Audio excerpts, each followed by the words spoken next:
RJD विधायक और तेजस्वी यादव के काफी करीबी माने जाने वाले पूर्व मंत्री आलोक मेहता के अलग अलग ठिकानों पर शुक्रवार को ईडी की टीम छापेमारी करने पहुंची और अभी तक ये छापेमारी जारी है। मिली जानकारी के अनुसार ईडी की टीम आलोक मेहता के अलग अलग करीब 16 ठिकानों पर एक साथ छापेमारी कर रही है। बताया यह भी जा रहा है कि ईडी की यह कार्रवाई बैंक लोन से जुड़े मामले को लेकर हो रही है। मिली जानकारी के अनुसार ये पूरा मामला वैशाली कोऑपरेटिव बैंक के लोन से जुड़ा हुआ है। सूत्रों के अनुसार ईडी ने यह कार्रवाई करोड़ों के लेन देन के मामले में को लेकर की है। ईडी की इस कार्रवाई के बाद हड़कंप मच गया है। सूत्रों के अनुसार ईडी की टीम अलग अलग ठिकानों पर अलग अलग कागजातों की जांच कर रही है।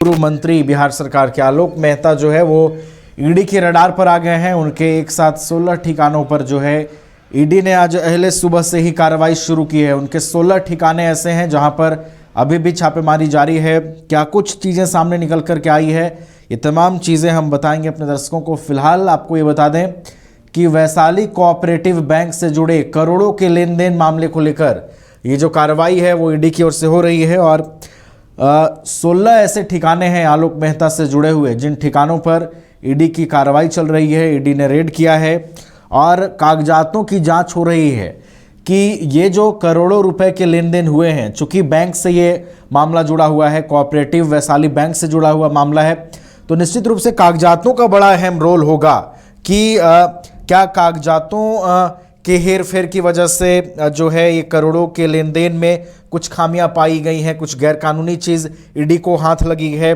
जिसके बाद उन पर शिकंजा कसा गया है। ये तमाम चीज़ें अभी हालांकि जांच के बाद और स्पष्ट होती हुई दिखेंगी। जैसे जैसे जो कार्रवाई आगे बढ़ेगी, कुछ सबूत हाथ लगेंगे ईडी के, उसके बाद ये कह पाना और जो है वो प्रमुखता से सही होगा, क्योंकि कागजातों की जांच हो रही है। कागजातों की जांच के क्रम में अगर कहीं ये पाया जाता है कि हाँ, जो करोड़ों रुपए के लेन देन हुए हैं वाकई में उस लेन देन में कुछ ऐसे कागजातों का इस्तेमाल हुआ है जो गैर कानूनी हो, जिसको क्रिएट किया गया है, तो ये तमाम चीज़ें अगर मिलती है, ईडी के हाथ लगती है, तो मुश्किलें आने वाले दिनों में बढ़ती हुई नजर आएंगी आलोक मेहता के लिए।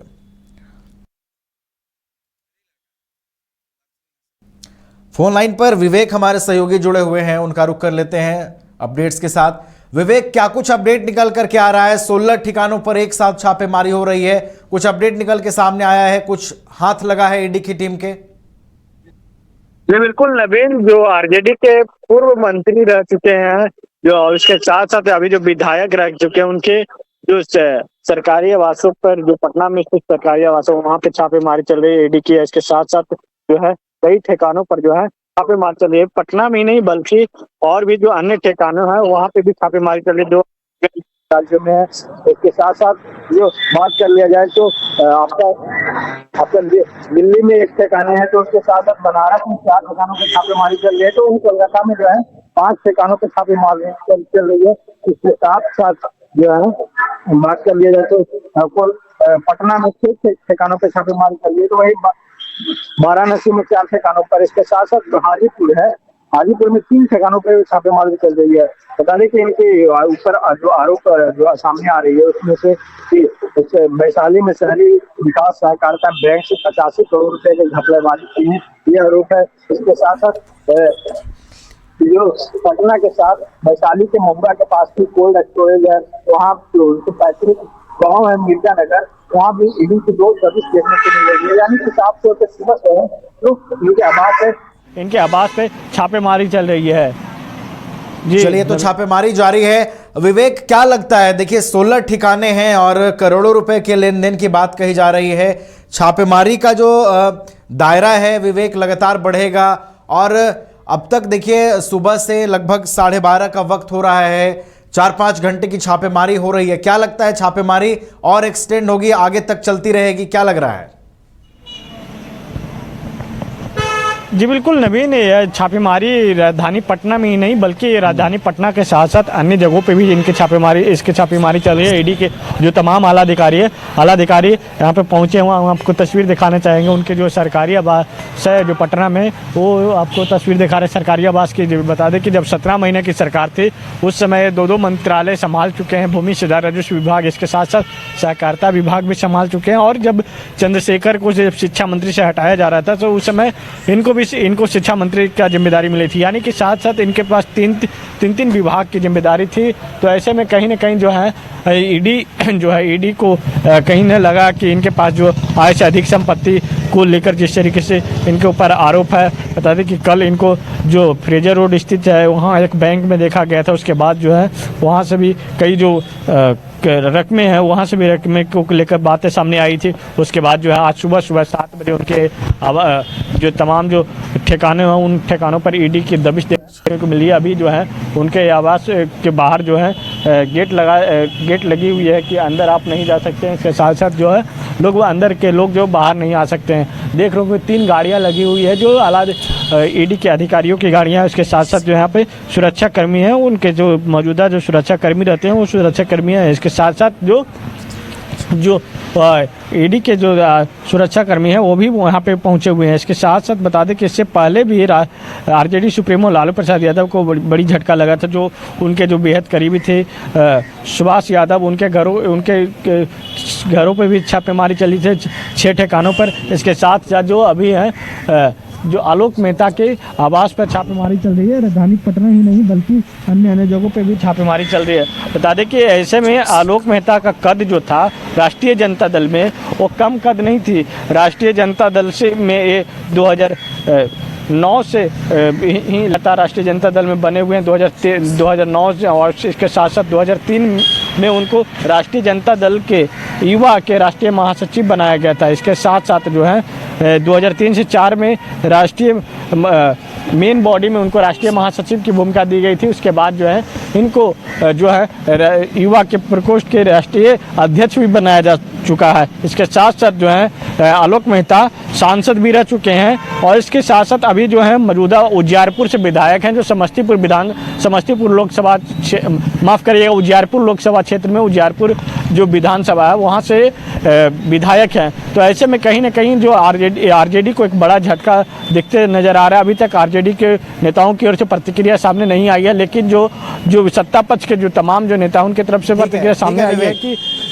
जो वैशाली जो लोकतंत्र की जननी है विवेक, ठीक है। देखिए ये पूर्व मंत्री रह चुके हैं विवेक, पूर्व मंत्री रह चुके हैं और देखिए इन पर अब ईडी की कार्रवाई हो रही है। 85 करोड़ रुपए का पूरा ये लोन फ्रॉड का केस है विवेक। 85 करोड़ रुपए का ये लोन फ्रॉड का केस बताया जा रहा है। पूर्व मंत्री रह चुके हैं विवेक।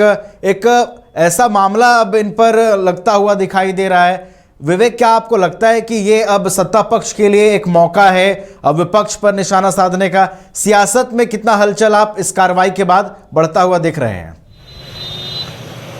जी बिल्कुल नवीन, सियासत है उसमें हलचल तो ज़रूर तेज है। एक तरफ जो जेडीयू के एमएलसी है नीरज कुमार, उन्होंने सीधे तौर पे निशाना साधते हुए कहा कि जो वैशाली लोकतंत्र की जननी है उसको भी आरजेडी ने कलंकित किया है। वहाँ भी घपलेबाजी की। जो 85 करोड़ का जो रकम का बात सामने आ रही है कि 85 करोड़ जो है वो सहकारिता बैंक से ली गई थी। और ऐसे में बता दें कि आलोक मेहता के विषय में कहा जा रहा था कि अभी जो प्रदेश अध्यक्ष हैं जगदानंद सिंह के को हटाकर इनको प्रदेश अध्यक्ष बनाया जा सकता था।